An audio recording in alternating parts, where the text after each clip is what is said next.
sekarang menggunakan e-filing kalau di dalam pajak atau e-arsip dan sebagainya, itu semuanya adalah kaitannya dengan perubahan operasi struktur administrasi yang orientasinya ke dalam ya. Jadi yang internal itu yang perlu diperbaiki apa dalam rangka efektivitas organisasi ya.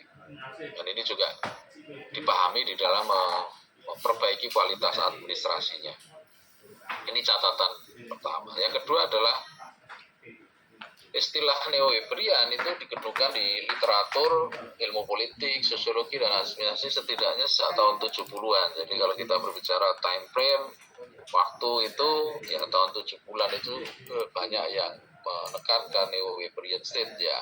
Karena negara itu harus mengikuti perubahan, adaptasi, sehingga birokrasi pun juga harus ada pembenahan. Misalnya kalau ini belum digitalisasi ya, tapi masih menggunakan komputer kan ya, misalnya dulu ya tahun 70-an, sehingga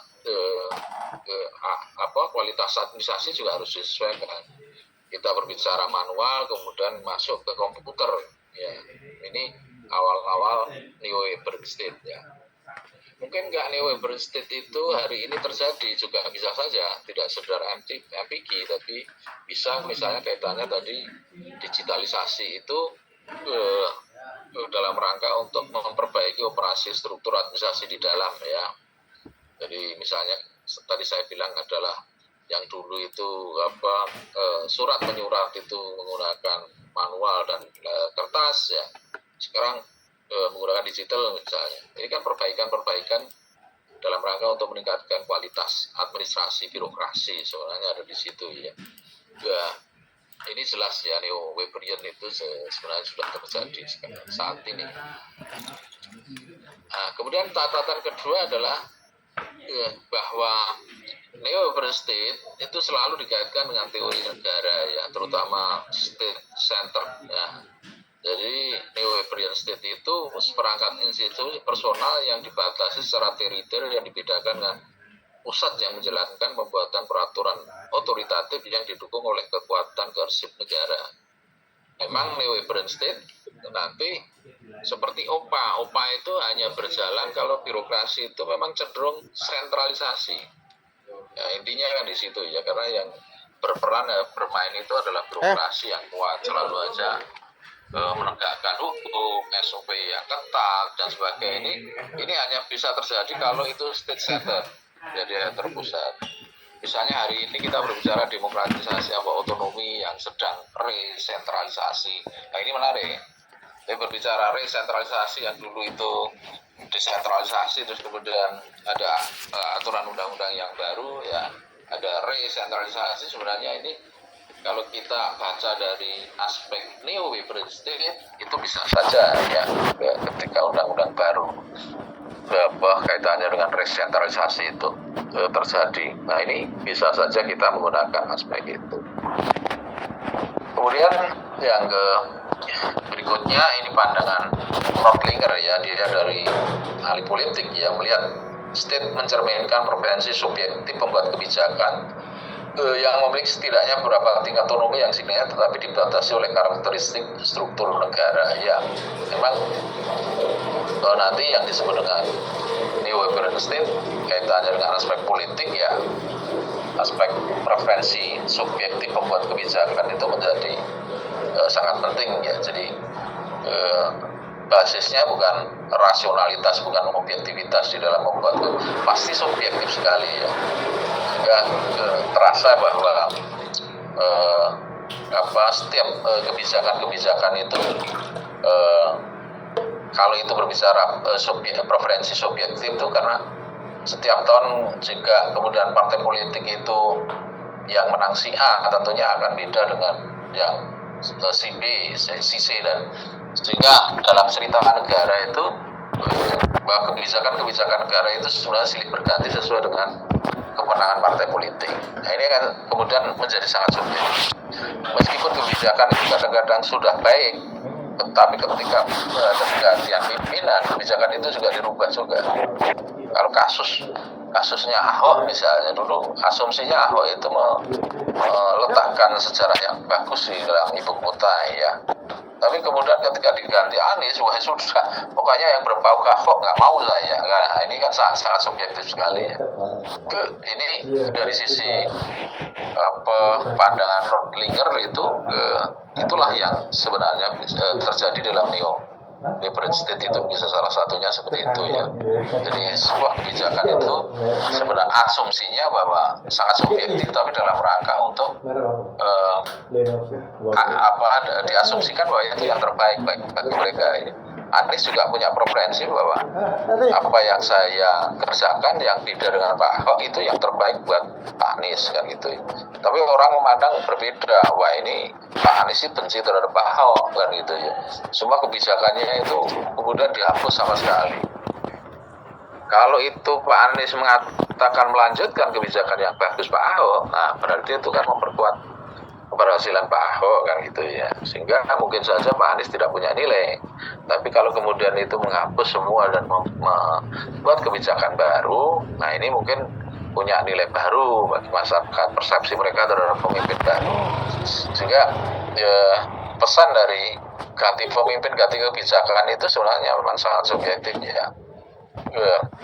Ini pasti harus terjadi, memang pasti harus terjadi ya, pasti harus terjadi. Kadang-kadang memang paradok, sustainability itu kadang-kadang paradok ketika ada pergantian pimpinan, ganti pimpinan, ganti partai. Wah ini gimana sustainability-nya kan gitu ya. Ini kadang-kadang dipertanyakan juga ya. Karena kasus-kasus seperti Pak Ahok dan Anies itu sangat banyak ya, sangat banyak ya. Satu pemimpin, kemudian dia tidak, kalau harus meneruskan berarti hilang nilai mereka kan gitu ya.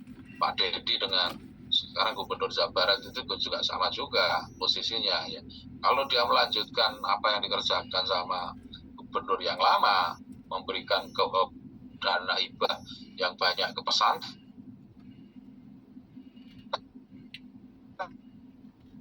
misalnya,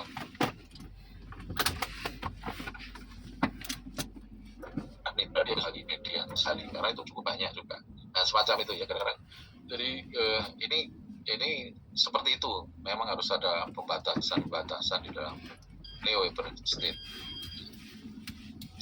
Nah, kemudian ada pandangan lain ya, pandangan polit ya, kaitannya dengan neo-liberal state ya.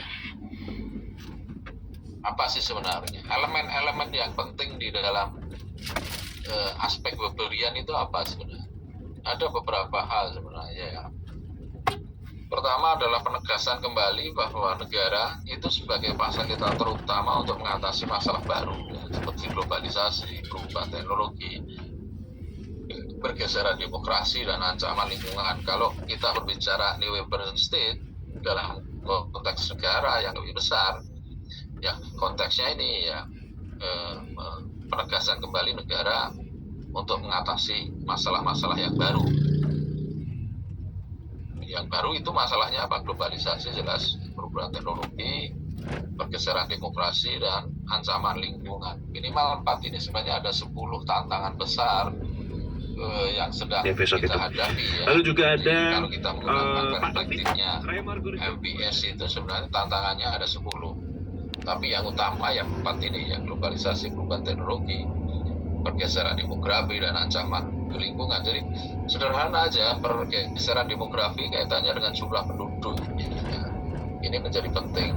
Kaitannya dengan juga misalnya kaitannya dengan posisi orang, kenapa ada sementara negara yang itu adalah over penduduk, tapi sementara orang yang sekarang kecenderungan itu tidak ada tambahan tenaga kerja. Jepang ini sekarang sudah resah karena hampir semua Korea dan sebagainya ini hampir menyamai Italia ya. Ada kecenderungan masyarakat muda yang itu tidak mau kawin misalnya. Kalau kawin dia anaknya 1. Wah ini sudah mengurangi banyak sekali, sehingga ke depan misalnya di Cina ini kan sudah mulai ya, Jepang juga mulai. Jadi ledakan penduduk itu ada di lansia kan gitu ya. Ini yang terjadi. Nah, beda dengan Indonesia, ledakan penduduk kita itu masih kelompok-kelompok umur yang produktif. Tapi di negara-negara maju itu ledakan penduduk ada di kelompok-kelompok lansia. Nah, persoalannya adalah bagaimana negara melihat semacam ini.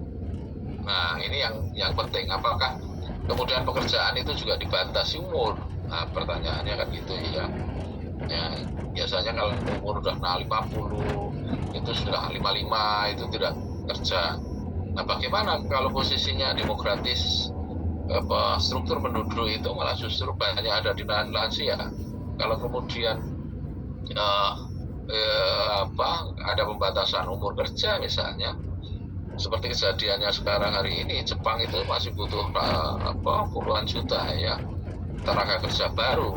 Makanya ketika Malaysia TKI itu tidak bisa diterima, kemudian banyak orang lari ke Jepang, Malaysia juga marah sekarang ya, karena TKI kita sudah ternyata pendapatan di Jepang jauh lebih nyaman, lebih baik dan sebagainya. Nah, ini demografi ini terjadi ya, jadi bahkan di misalnya Prancis, Italia dan sebagainya, bagi orang yang memang punya anak, akhirnya kemudian negara memang harus masuk ke situ. Jadi mulai anak lahir sebelum sampai nikah sampai sekolah, ini coverage negara sampai asuransi real itu ya, malah dapat reward bagi orang yang punya anak. Nah, ini yang lainnya kan tidak seperti itu ya. Kalau di Indonesia ada dikasih reward, wah dampaknya banyak sekali, malah ada. Sekarang aja sudah satu keluarga ada yang punya 5-6, apalagi kalau ada reward bagi anaknya yang lebih dari satu, wah tambah nih bahaya, ledakan betul ya. Ini yang terjadi. Oke, mungkin satu pertanyaan dari elemen Weberian itu ya, faktor utama mengatasi kira-kira problem yang dihadapi globalisasi, teknologi, demografi, dan ancaman lingkungan. Menurut Mas Farhan Maulana, kira-kira yang mana yang sebenarnya banyak dihadapi di kita ya, di Indonesia, kira-kira dari 4 itu sih. Dari Weberian ya Pak Bin? Ya, ini masalah baru globalisasi, perubahan. Kira-kira tantangan yang memang perlu diatasi itu yang mana sih? Yang urgent itu menurut pandangan?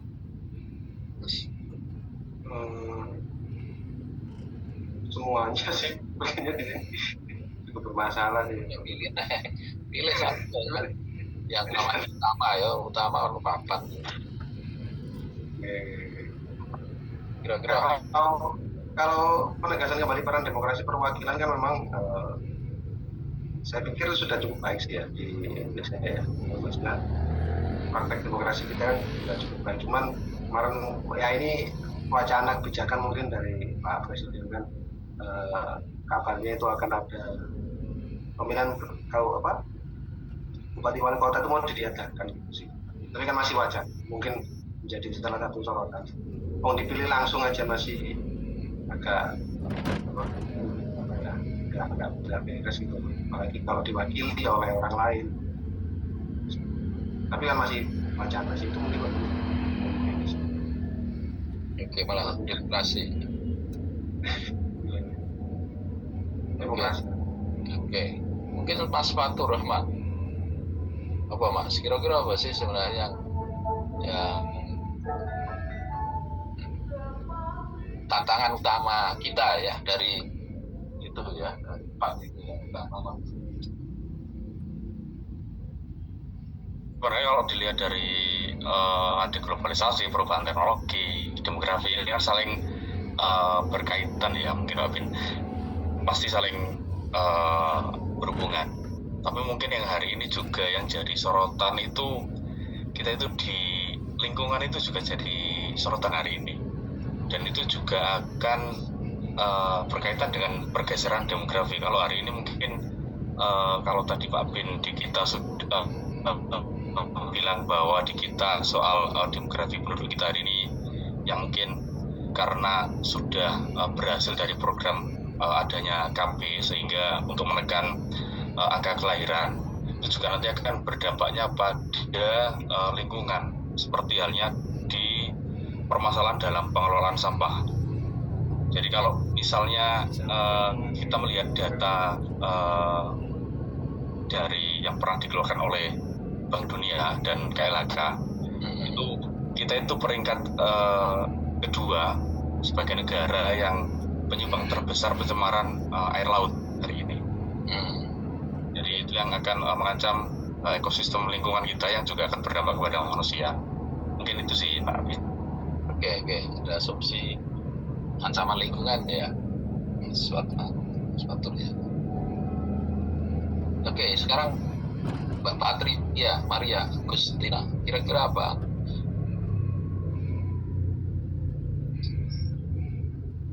Mungkin nggak beda jauh sama Mas Fatur, Pak. Masalah pembuangan limbah, Pak. Limbah?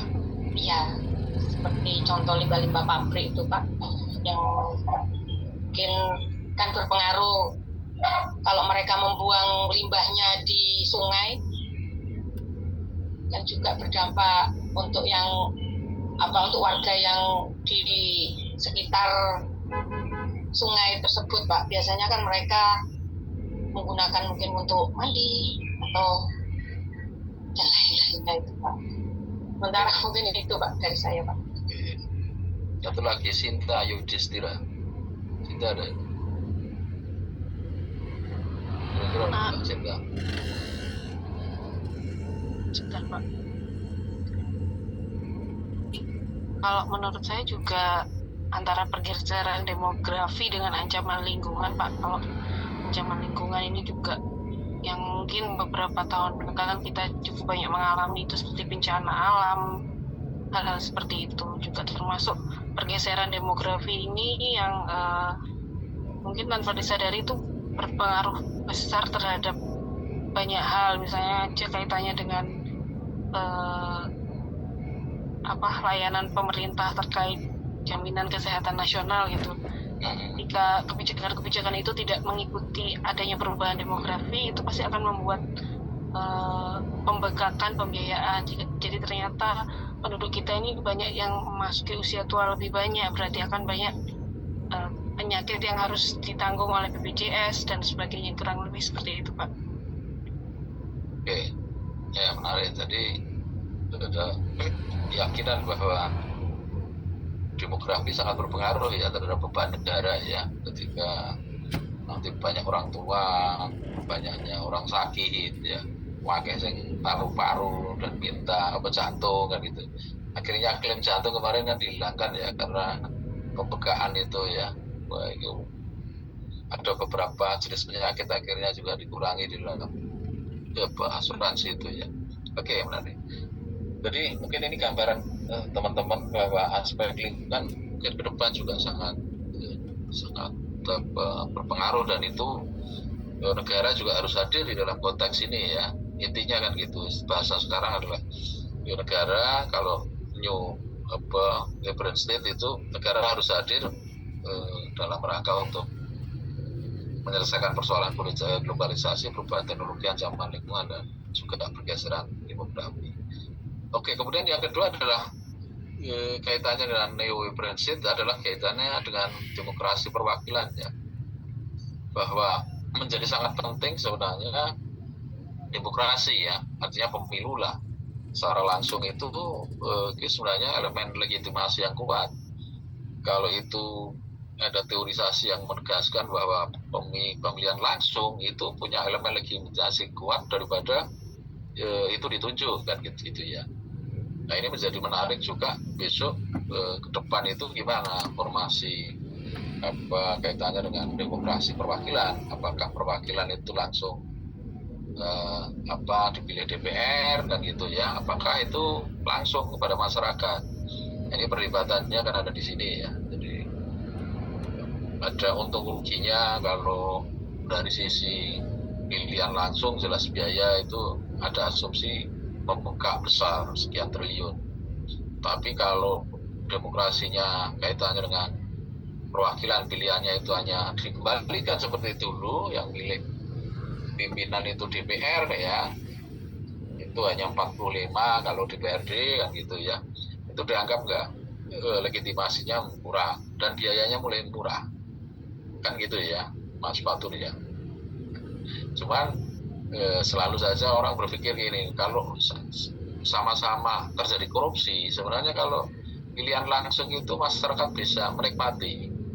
Tapi kalau pilihan itu DPR dipilih oleh DPR apa saja itu yang menikmati anggota 45 anggota itu ya. Kalau zaman dulu kan sering kita jelaskan ada serangan fajar itu. Serangan fajar itu hanya kena 45 orang ya. Sehingga biaya menjadi bupati itu jauh lebih murah memang. Karena bisa kita hitung misalnya satu orang soko 500 kali 45 bisa dihitung sekian. Tapi kalau pilihan langsung, wah ini kan harus ngitungnya jauh lebih besar kan gitu ya. Ini dari sisi anggaran, orang-orang kadang-kadang politik anggaran di dalam demokrasi perwakilan kan selalu saja hitung-hitungannya itu. Kalau langsung biaya besar, kalau tidak langsung kecil. Kalau besar itu cuman problemnya adalah korupsinya itu bisa, masyarakat bisa menikmati juga. Tapi kalau dipilih ke DPR selalu saja berpikirnya itu yang menikmati hanya orang-orang tertentu. Karena toh tetap ada korupsi kan gitu, ada penyimpangan kan gitu. Ini selalu saja. Tapi yang jelas dalam neo ini sebenarnya asumsi-asumsi penegasan legitimasi dalam pimpinan ya itu menjadi kuat kalau kemudian pilihan-pilihan itu tetap seperti kemarin ya, pilihan secara langsung. Cuma bagaimana menguatkan peran-peran dari lembaga-lembaga KPU misalnya, lembaga pengawas itu yang penting. Jadi bukan proses pilihan langsung menghasilkan mengeluarkan banyak anggaran, tapi konteksnya adalah di sini ya sebenarnya bagaimana peran-peran birokrasi, peran-peran kelembagaan itu memiliki nilai yang profesional sehingga tingkat legitimasinya adalah menjadi semakin tinggi ya. Kadang-kadang kan selalu saja pilihan kemarin yang disalahkan siapa, KPU kan gitu, Bawaslu dan sebagainya. Nah ini bagaimana Bawaslu dan KPU punya kekuatan legitimasi yang kuat. Kalau sudah diputus KPU ya sudah, semua masyarakat bisa terima. Problemnya kadang-kadang kan keputusan itu banyak yang tidak terima ya. Jadi MBS itu konteksnya adalah bagaimana peran-peran penguatan demokrasi perwakilan oleh lembaga-lembaga birokrasi itu menjadi semakin kuat. Intinya dari sini semakin profesional kan gitu ya.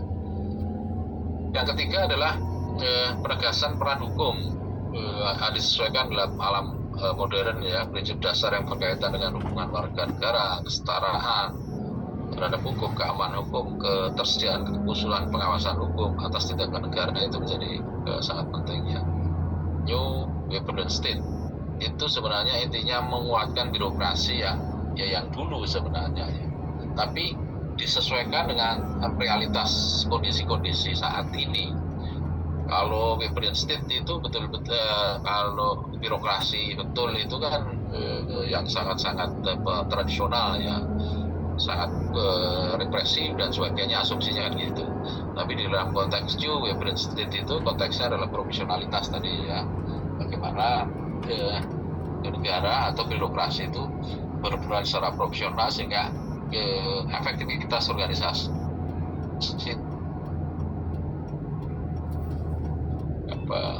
poin-poin ini yang penting. Kemudian juga kaitannya yang elemen yang berkaitan dengan aspek layanan publik ya.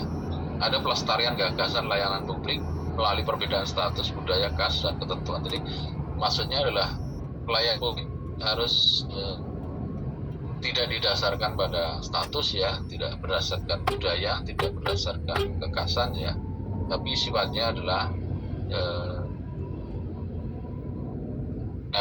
pelestarian gagasan pelayanan melalui perbedaan status ya. Konteksnya yang sekarang adalah bisa saja kaitannya dengan mengikuti, karena New Weapon State itu harus mengikuti perkembangan yang ada, maka inovasi gagasan pelayanan publik itu sebenarnya bisa dikaitkan menyesuaikan dengan kultur ya, kemudian kekhasan, ketentuan dan perbedaan status yang bisa terjadi ya.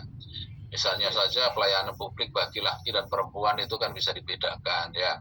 Kemudian kaitannya budaya, kaitannya dengan pemilihan umum misalnya, ada istilah noken di Amerika, di Papua dengan ya. Ini kan pelayanan di dalam demokratisasi dan pelayanan di dalam perwakilan, menciptakan legitimasi ini dengan cara-cara yang beda ya. mencoba di Papua dengan yang ada di sini. Ini kan karena budaya yang membedakan, akhirnya pelayanan itu harus juga berbeda. Sebenarnya pelestarian gagasan berbasis perbedaan status itu mengkritisi Weberian betul ya. Karena Weberian itu kalau dulu pelayanan itu ya sifatnya tunggal, satu sama untuk semua hal. Tapi konteksnya New Weberian State itu harus ada penyesuaian ya terhadap lingkungan yang ada. Mungkin satu daerah dengan daerah lain itu dengan pelayanan yang beda, tapi tidak harus mengurangi tujuan dari pelayanan itu sendiri, kan gitu ya. Jadi itu yang sebenarnya dikembangkan di dalam New Weberian State ini ya. Jadi kita ingatkan bahwa gagasan pelayanan itu sebenarnya harus disesuaikan dengan perbedaan antara status, bisa budaya, bisa kas, bisa ketentuan dan sebagainya. Misalnya pelayanan pendidikan saja, ini kan bisa saja ya, jadi ada perbedaan juga ya statusnya ya. Ada pondok pesantren, ada keislaman, ada yang keagamaan, kemudian ada yang negeri. Ini pelayanan pendidikan kan, yang lain juga hampir sama juga ya. Jadi satu dengan yang lain itu bisa status karena pelayanan pendidikan, status karena aspek keagamaan itu juga bisa ya. Jadi karena ada sekolah Katolik, ada sekolah Islam, ada pesantren, ada dan negeri. Nah ini pengembangan itu ada di New Weberian State. Tapi kalau dulu zaman awal, kalau kita berbicara ketika OPA ya, Old Public Administration, pendidikan ya cuma tunggal, satu negeri tok kan gitu ya, satu negeri aja. Karena yang penyelenggara utama adalah negara. Yang lain itu tidak diperkenankan. Tapi sini bahwa layanan gagasan layanan atau inovasi layanan harus selalu disesuaikan dengan perbedaan ini. Istilah ada Neo Weberian State. Apa sih sebenarnya Neo?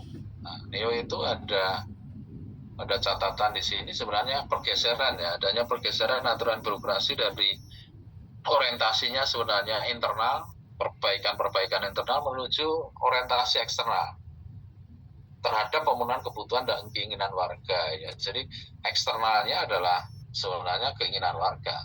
Seperti tadi kita bicara tentang gagasan tentang pelayanan ya, yang memiliki perbedaan pada status, kemudian budaya dan sebagainya. Nah ini kan sebenarnya kan orientasi eksternal ya, pemenuhan kebutuhan dan keinginan warga yang sebenarnya beda. Satu dengan beda karena budaya, beda karena status, beda karena keinginan ya. Nah ini bisa, sehingga contoh yang paling mudah ini memang sedikit nanti akan terkait dengan jenis-jenis layanan di dalam tidak sekedar pendidikan, juga sebenarnya ini punya segregasi dengan New Public Management, terutama kaitannya dengan misalnya saja penyediaan layanan kereta api kan gitu ya, bahwa ada user atau keinginan warga itu sebenarnya nyaman. Nah itu semua hampir nyaman ya. Tapi ada nggak nyaman itu, ada kelas-kelasnya ternyata juga. Nyaman bagi orang yang memiliki pendapatan yang lebih, sehingga ada kelas-kelas tertentu, ada VVIP dan sebagainya. Ini bisa saja. Jadi ada Neo Weberian State dengan New Public Management itu sebenarnya juga bisa punya relasi juga ya, saling menguatkan, terutama di dalam bidang-bidang tertentu ya. Nah, di dalam Neo IT yang dalam mencapai bukan menggunakan mekanisme pasar, tapi bukan pasar ya, tapi menciptakan budaya profesional dan layanan yang berkualitas ya. Jadi contoh yang paling mudah biasanya orientasinya eksternal itu seperti gini. Ini paling mudah adalah bahwa kebutuhan kelompok disabilitas itu harus juga disediakan oleh state, negara kan gitu ya. Kalau dulu jalan itu ya sudah untuk umum, siapapun harus lewat, tapi sekarang kan jalan-jalan itu harus ada, bahwa itu juga dimanfaatkan oleh kelompok-kelompok difabel. Sekolah pendidikan yang dulu itu difabel itu tidak masuk, sekarang juga harus diperhitungkan. sehingga desain-desain sekolahan mahasiswa misalnya UNER misalnya itu harus menyediakan lift. Kemudian ada jalan tersendiri untuk mereka yang difabel. Nah ini yang disebut dengan orientasi eksternal ya, pemenuhan kebutuhan dan keinginan warga. Ini neo urban state sebenarnya ya. Contoh yang paling mudah adalah di situ. Tapi kalau itu di luar negeri itu hampir itu sudah neo itu sudah bukan sesuatu yang dibutuhkan, sebenarnya sudah menjadi realitas. Ya, contoh bahwa produksi kendaraan itu sudah men-switch bahwa ini juga untuk kebutuhan masyarakat ini kebutuhan untuk tadi kita berbicara kelompok difabel, ini untuk perempuan, itu untuk laki dan sebagainya, untuk anak-anak itu sudah sendiri-sendiri ya, layanan untuk mereka itu sudah, tapi dengan cara yang profesional ya. Jadi neo urban itu contoh yang paling mudah sebenarnya misalnya penyediaan layanan-layanan di bandara kan gitu ya. Bahwa ini sudah untuk difabel juga masyarakat kelas menengah, kelas tinggi dan sebagainya itu hampir semua memperoleh layanan yang sama ya, tanpa harus menggunakan mekanisme pasar ya. Jadi untuk layanan itu mahal atau rendah dan sebagainya enggak ya. Jadi misalnya di UNER sekarang kita MPKP kan ada yang difabel, kan harganya juga sama juga ya, layanannya juga sama. Tidak harus ada mekanisme pasar. Nanti kalau mekanisme pasar bagi difabel harus membiayai lebih tinggi karena harus menyediakan pendamping misalnya. Tapi kita enggak kan, ya. Nah, di Brawijaya itu neo kaitannya dengan penyediaan pendidikan bagi difabel itu sangat bagus ya, dianggap paling bagus ya. Dari semua universitas itu ya, Brawijaya itu ya. UNER sudah lumayan sekarang ya. Kemudian suplemen ya, neo itu sebenarnya dipahami sebagai suplemen, tapi bukan pergantian ya. Peran demokrasi perwakilan oleh berbagai perangkat untuk konsultasi dengan warga dan representasi langsung dari pandangan warga ya. Ini memang lebih terlihat di negara Eropa Utara sebenarnya. Artinya bahwa memang ya, representasi langsung itu menjadi jauh lebih baik ya, demokrasi perwakilan, tapi konteksnya pemilihannya adalah langsung itu jauh lebih baik daripada perwakilan yang diwakili oleh anggota dewan. Kemudian yang ketiga, dalam pengelolaan sumber daya dalam pemerintahan, memodernisasi aturan atau kebijakan yang relevan untuk mendorong orientasi yang lebih besar pada capaian hasil, bukan mengikuti prosedur dengan benar. Nah, bedanya nanti ke OPA ya, Public Administration dengan atau Weberian dengan neo Weberian State ini adalah kalau yang Weberian asli itu memang lebih cenderung ke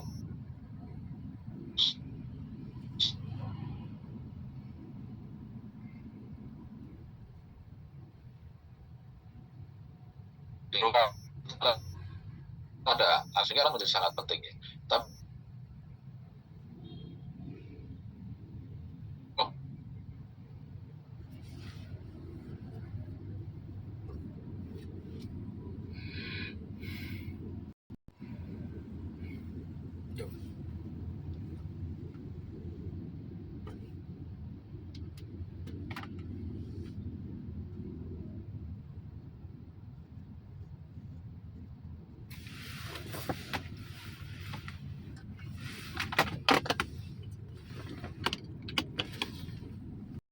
seorang ahli, tetapi lebih menjadi seorang manajer profesional.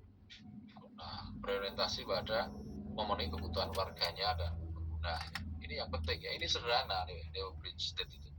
Contoh misalnya ini diaplikasikan di dalam penyediaan sampah, pengelolaan sampah.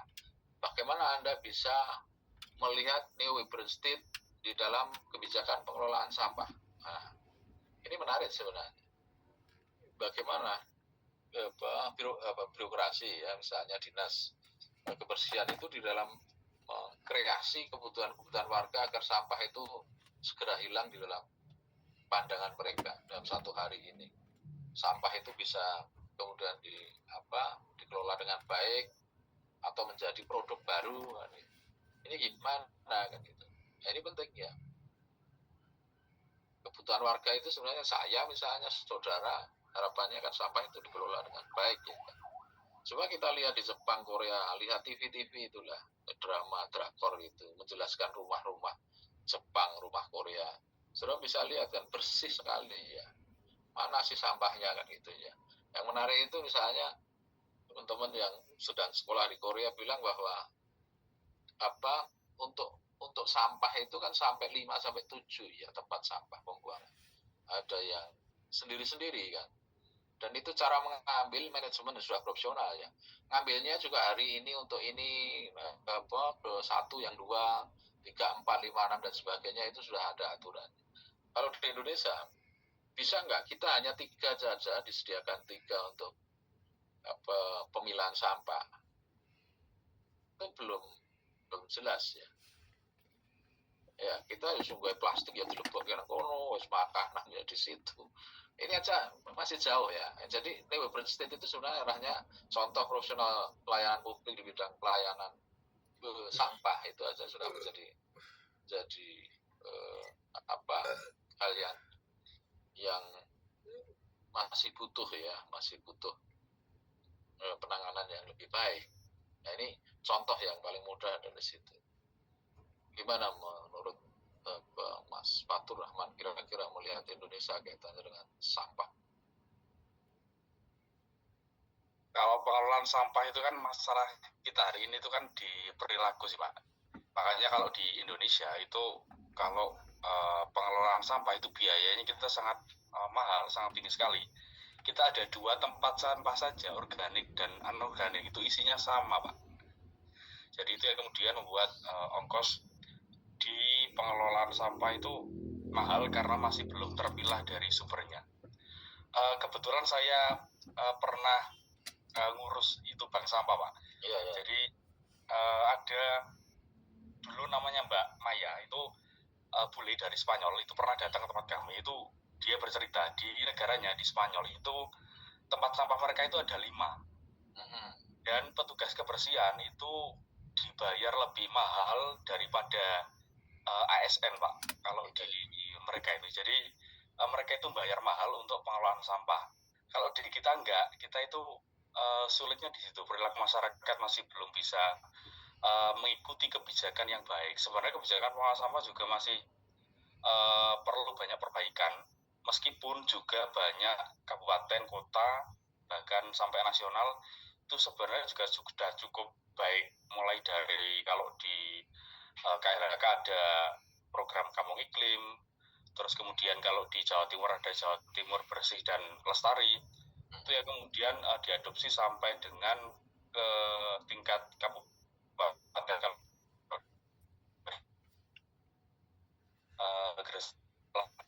kemudian kadang masih kurang paham dan perilakunya itu yang membuat masalah ini sampai hari ini masih belum bisa terselesaikan dengan baik gitu sih Pak.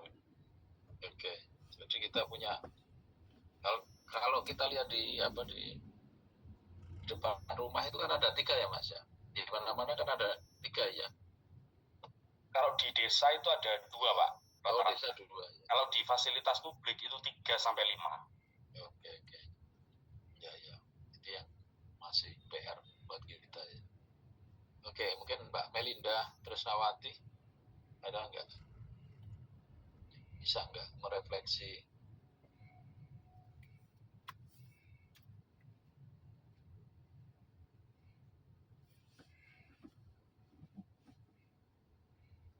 Oke, kalau nggak ada, oke.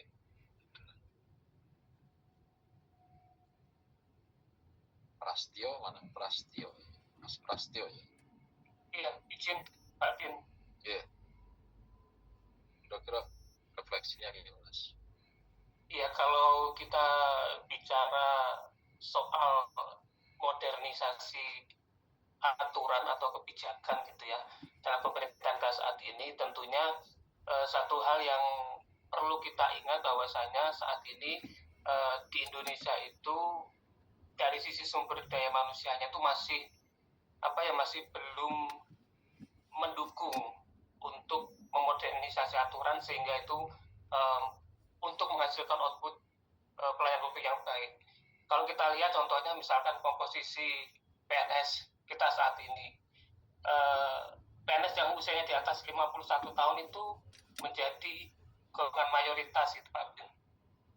Jadi 35%. Nah itu kan kalau kita mau mengembangkan sebuah kebijakan pelayanan publik yang berbasis teknologi informasi, tentunya itu akan menjadi kendala tersendiri karena biasanya orang-orang yang berusia 51 plus itu agak susah gitu dalam menggunakan teknologi. Kalau secara praktek mungkin banyak sekali aplikasi yang dimiliki oleh pemerintah, seperti kalau di internal itu setahu saya ada beberapa aplikasi, misalkan untuk mendukung persuratan itu ada Srikandi, kemudian ada untuk mengajukan pelaporan kinerja, untuk mengajukan hal yang sifatnya berkaitan dengan administrasi kepegawaian seperti cuti, kemudian untuk mengajukan pensiun, bahkan itu kan sekarang sudah ada aplikasinya. Namun ya kendala kita itu tadi, dua sumber daya manusia masih belum bisa mendorong untuk terimplementasinya pelayanan publik berbasis IT dengan baik. Itu menurut saya, Pak Bin. Oke. Dan satu lagi, Mbak Eti, seperti ada nggak? Oke, Pak Bin. Kalau menurut saya, sampah itu menjadi masalah besar di negara kita yang seringkali sulit diatasi mungkin ya.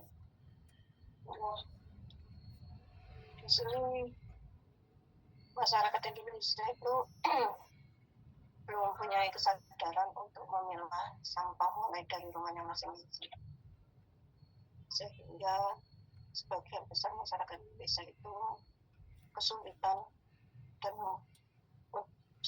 untuk pengelolaan sampah. Dan di sini pemerintah juga sudah membuat undang-undang mengenai pengelolaan sampah. Namun seringkali tidak menjadi prioritas dan anggarannya mungkin untuk pengelolaan itu pun tidak memadai. Mungkin itu menurut saya, Pak Bin. Oke, kira-kira kan kayaknya yang tadi masyarakat ya, perilaku masyarakatnya. Kira-kira bagaimana mengubah profil birokrasinya biar profesional itu kira-kira gimana ya? Saya kira posisinya harus birokrasi yang berubah, kira-kira caranya gimana? Arahnya kemana ya? Perubahan pelayanan mengelola sampah itu birokrasi biar bagus itu gimana ya? Apa yang harus dilakukan oleh birokrasi? Mungkin sering diadakan sosialisasi itu mungkin Pak Bin.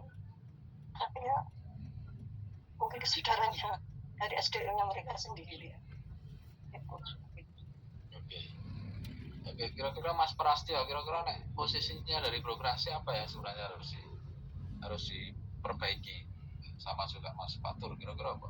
Iya, kalau birokrasi kan memang sebenarnya kita sudah ada beberapa effort ya Pak Bin untuk perbaikan kualitas birokrasi di kita. Salah satu tujuannya adalah untuk bisa menghasilkan pelayanan publik dengan baik. Contohnya adalah ada penyederhanaan birokrasi yang dimulai tahun 2021 ya, dengan memotong eselon 3 dan eselon 4 di setiap instansi itu. Itu juga salah satu upaya saya rasa.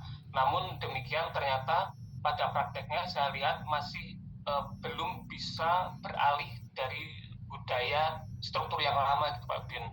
Contohnya misalkan saat ini eselon 3 eselon 4 tidak ada dan digantikan dengan sistem kelompok kerja atau sistem koordinator gitu ya, subkoordinator seperti itu. Nah itu pola kerjanya masih sama gitu, disposisi dari eselon 2 masih melalui koordinator, kemudian diturunkan ke subkoordinator, baru diturunkan lagi ke ke pegawai level bawah. Nah itu kan budaya-budaya yang sebenarnya walaupun casingnya sudah diganti, diperbaiki, tapi budaya kerjanya masih lama gitu. Salah satu cara untuk bisa memperbaiki ya saya rasa dengan merubah semua budaya kerja yang ada di birokrasi kita, sehingga kalau budaya sudah bagus, sudah beradaptasi dengan sistem yang baru, maka semua yang dilakukan pasti akan baik dengan sendirinya. Demikian Pak Bin. Oke ya. Kan tadi Mas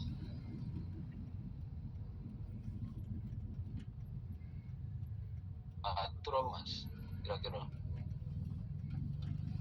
Kalau dari saya gini Pak Bin, kalau misalnya saya mengacu di Kabupaten Gresik, kabupaten kami itu kan dikenal dengan kawasan industri. Jumlah industri di kami itu lebih banyak daripada jumlah desa ya. Di Kabupaten Gresik itu sekitar ada 335 desa.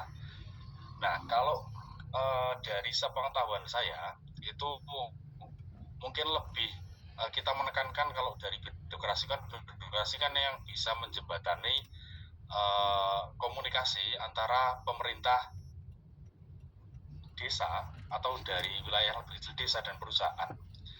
Nah, kalau di kami itu yang kurang maksimal itu kolaborasinya Pak. Jadi kalau memungkinkan kemarin satu desa harusnya itu bisa di backup 1 sampai 2 perusahaan. Kalau kita ngacu datanya dari Diskoperindak itu jumlah industri di kami itu sekitar hampir 1.000 dari PT CV itu 1.000. Kalau jumlah desanya 335 berarti kan harusnya selesai. Dana CSR itu bisa juga digunakan untuk membantu mengelola sampah. Tapi faktanya hari ini di Kabupaten Gresik masih banyak desa, terutama yang wilayahnya jauh dari kota, itu yang kemudian tidak dapat uluran tangan dari CSR yang bisa membantu mereka sedikit banyak untuk mengelola sampah misalnya, karena memang kemampuan dari APBD, APBN kita kan terbatas untuk itu. Makanya perlu adanya kolaborasi dengan perusahaan. Itu kalau di kami di Kabupaten Gresik, gitu sih Pak. Oke, jadi terima kasih kepada teman-teman sekalian.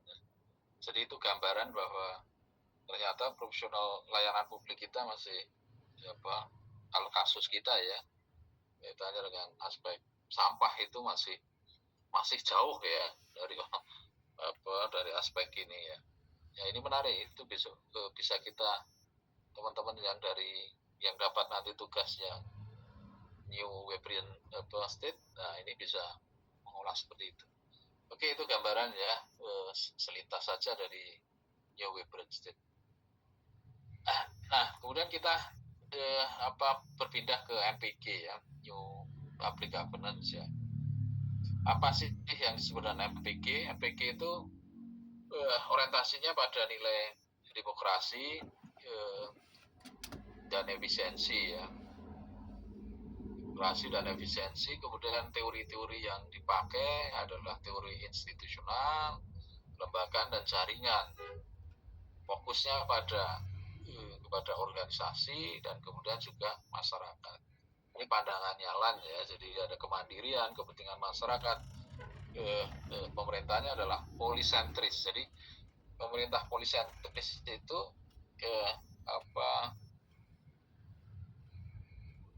kewenangan itu tidak ada di satu center pusat, tapi terpecah-pecah ya. Jadi banyak kewenangan itu ada di berbagai tempat ya.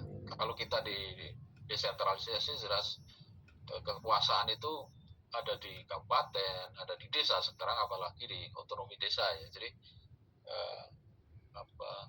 kewenangan dan kekuasaan itu tidak ada di tangan satu orang ya, satu kuasi pusat kan.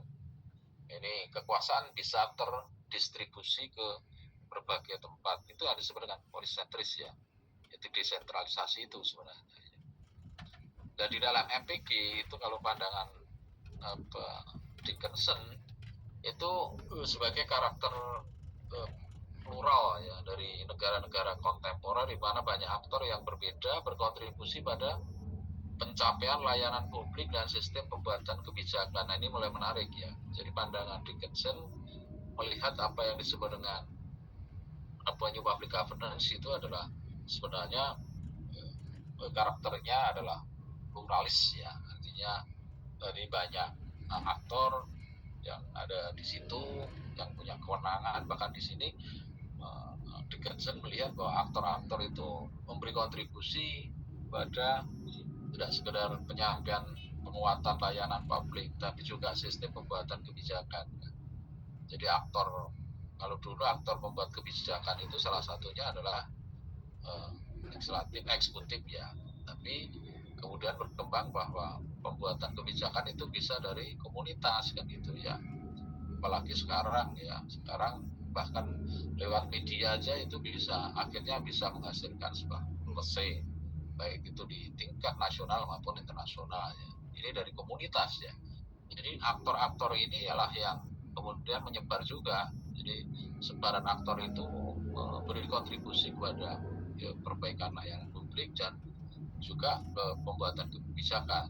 Jadi inti dari MPG itu sebenarnya melihat menempatkan banyaknya aktor itu menjadi sangat penting ya. Jadi tidak aktor itu bukan tunggal. Kalau dulu kan tunggal ya presiden kan gitu ya.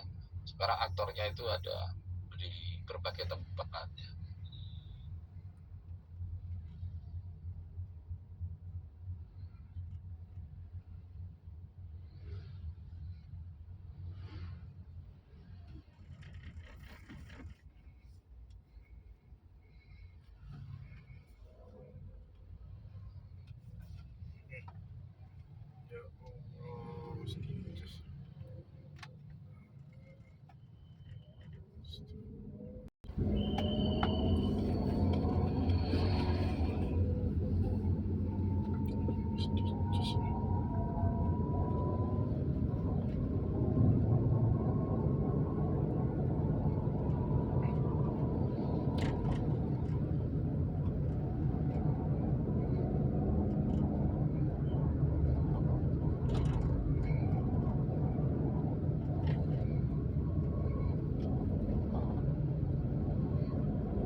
Kalau dulu kan tunggal harus negeri saja kan gitu ya. Tapi sekarang sudah mulai banyak.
Nah ini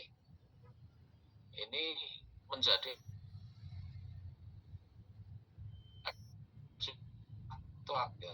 Semesta beragam rela kelompok organisasi super lagi menjadi sebagian aktor, kemudian basis masyarakat komunitas yang basisnya masyarakat itu juga banyak aktor menjadi aktor, misalnya kaitannya dengan basis masyarakat kan banyak sekali ya, PKK misalnya, Ciandu misalnya kaitannya dengan kesehatan ya, tapi dari sisi yang lain adalah di bidang pendidikan sekarang sudah banyak juga ya masyarakat yang membentuk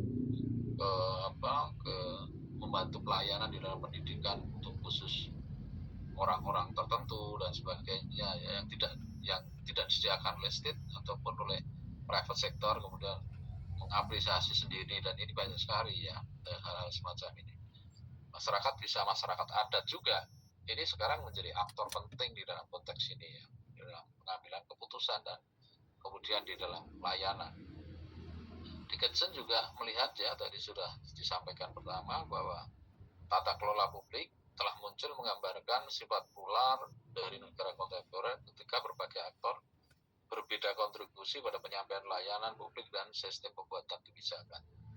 Ini menguatkan kembali ya. Tadi bahwa MPK itu sebenarnya bagaimana melibatkan banyak peran dari aktor-aktor yang berbasis masyarakat desa, misalnya kaitannya dengan kiai kan gitu, itu juga konteksnya adalah aktor yang sangat penting dan dipertimbangkan di dalam proses-proses pelayanan ya.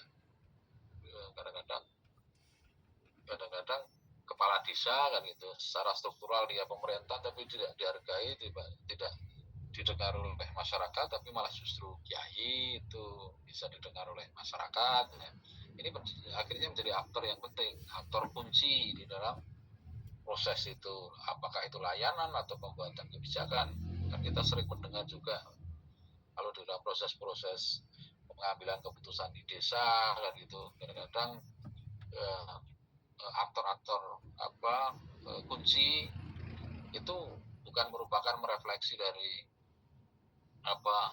perwakilan dari pemerintahan ya, apakah itu kepala desa, tapi justru aktor-aktor yang ada di luar itu, misalnya bisa kiai, bisa ketua LSM, bisa juga pendidik, guru kan gitu ya, atau dosen yang bertempat di situ yang dianggap memiliki kapasitas tersendiri ya. Ini kan konteksnya menjadi sangat penting ya, jadi tidak sekedar state saja yang menjadi aktor penting di dalam MPK, tapi aktor lain ya di luar itu. Ini yang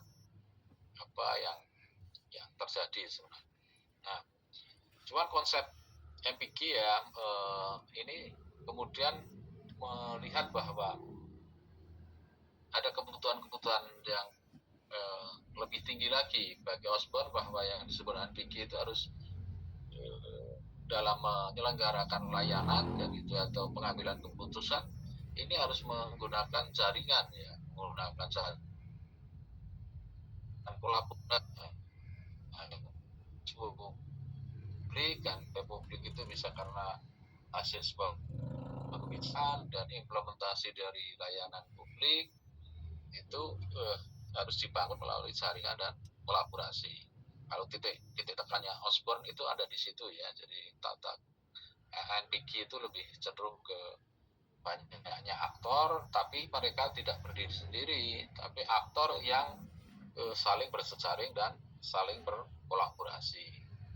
Nah, dari Torfing itu jaringan dan kolaborasi itu harus mampu menghasilkan proses penciptaan bersama atau yang disebut dengan ko-kreasi dan koproduksi. Jadi MPK itu misalnya kebijakan menghasilkan sebuah kebijakan atau bentuk layanan atau pelaksanaan layanan yang itu proses-proses kreasi bersama, proses-proses produksi bersama ya antar aktor itu. Ini yang ditekankan oleh Torfing ya. Jadi sebenarnya ada MPK tentang polisentrik ya, banyak pusat-pusat kekuasaan, kemudian ada banyaknya aktor, kemudian itu jaringan, kemudian ada kolaborasi, kemudian bahwa jaringan dan kolaborasi itu menghasilkan cetakan bersama yang disebut dengan co-kreasi dan co-production. Itu inti-inti yang ada di dalam New Public Governance. Nah, pertanyaan saya adalah nanti kalau teman-teman menganalisis di dalam satu kebijakan, kira-kira ada nggak ini yang melibatkan banyak aktor, kemudian bahwa dari aktor itu menghasilkan sesuatu yang baru dan sesuatu produksi yang sama, misalnya yang sebenarnya bisa dipotret itu sebagai New Public Governance sebenarnya ya. Ini hampir sama juga ya sebenarnya.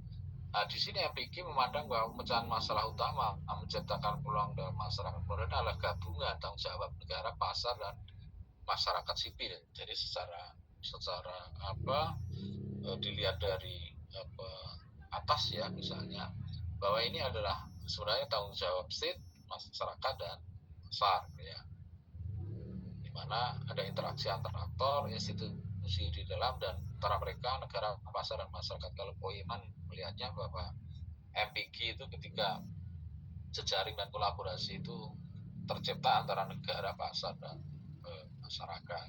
Ini sisi dari Poeman ya. Jadi kalau apakah MPM bisa masuk, ya bisa saja masuk ke ranah ini. Makanya masing-masing paradigma itu sebenarnya bukan saling mematikan ya, tapi ini ada irisan sebenarnya ya. Masing-masing paradigma itu ada irisannya.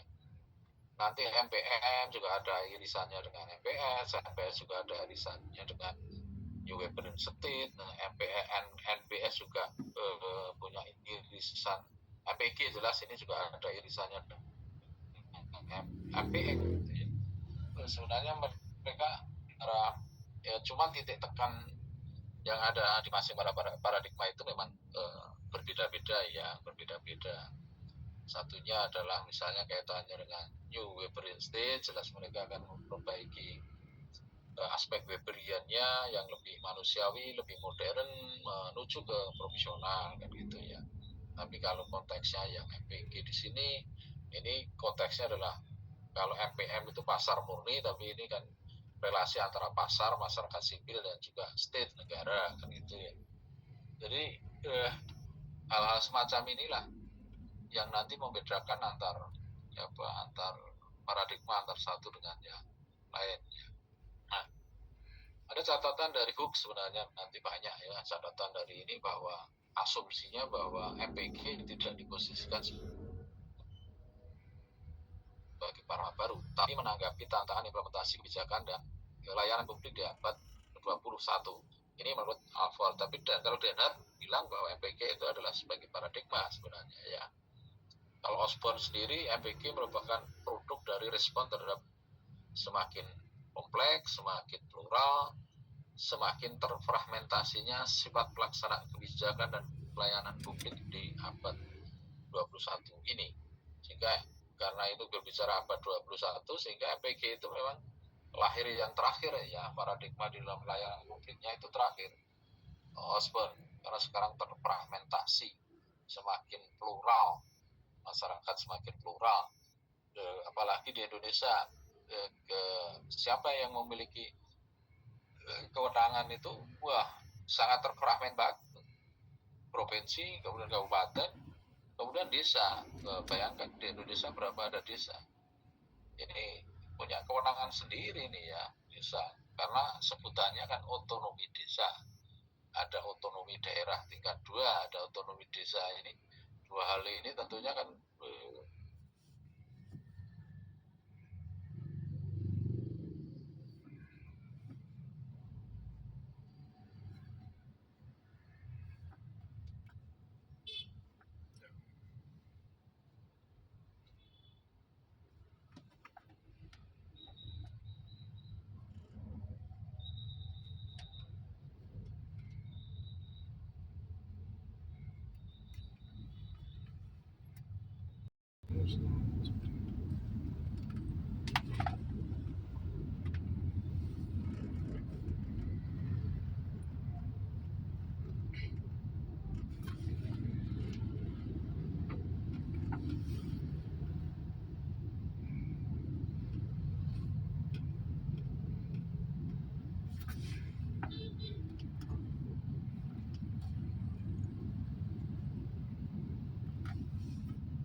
implementasinya.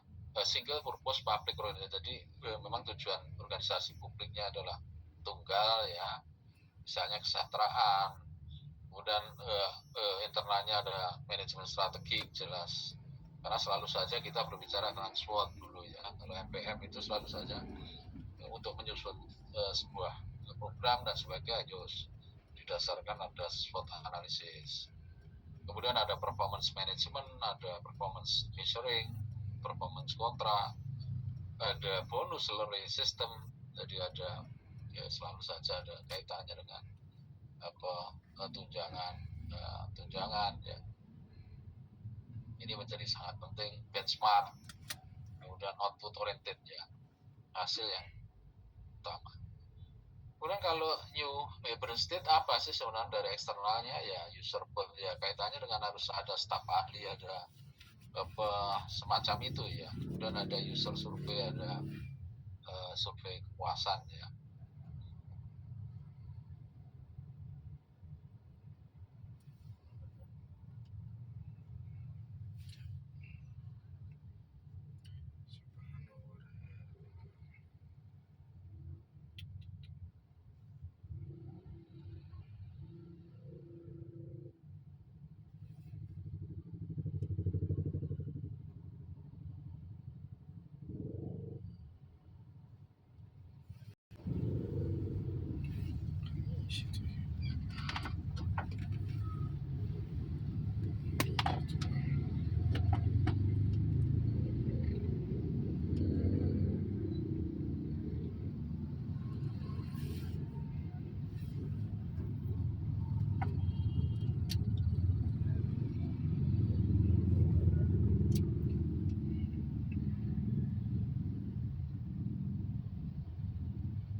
Itu jauh lebih baik daripada si Anies. Anies nanti lebih baik dari Anu.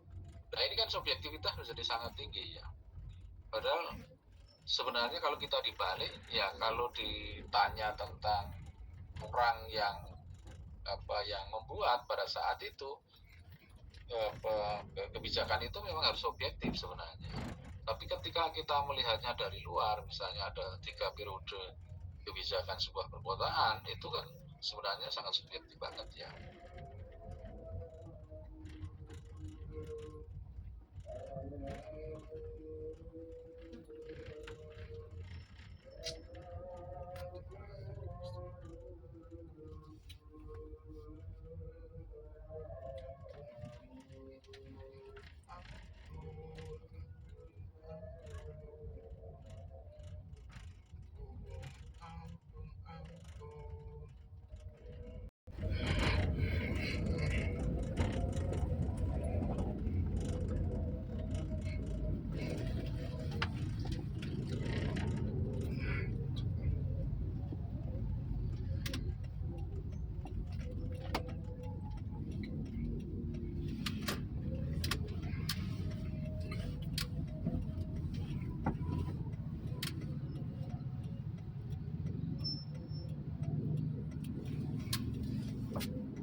ya.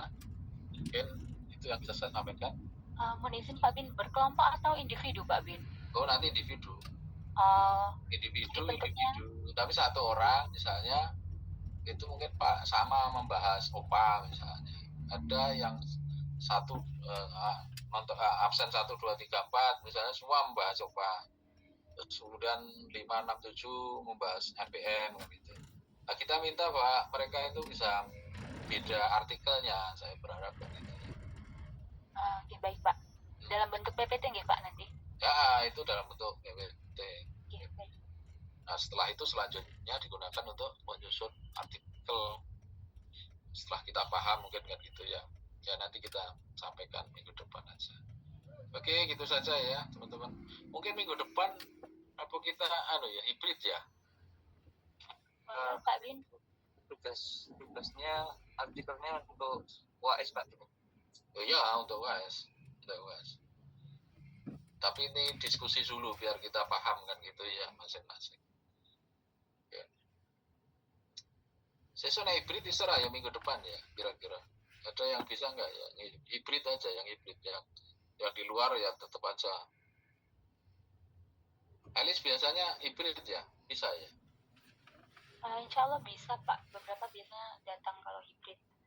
Oke. Sampiro biasanya ngomongnya apa? Biasanya kelas sore Pak Bin. Jam? Teman-teman. Jam 16 begitu. Oke, ya wes kalau jam 16 ya. Oke. Ya segitu aja dulu ya. Selamat sore. Baik, makasih Pak Bin. Oke. Yes.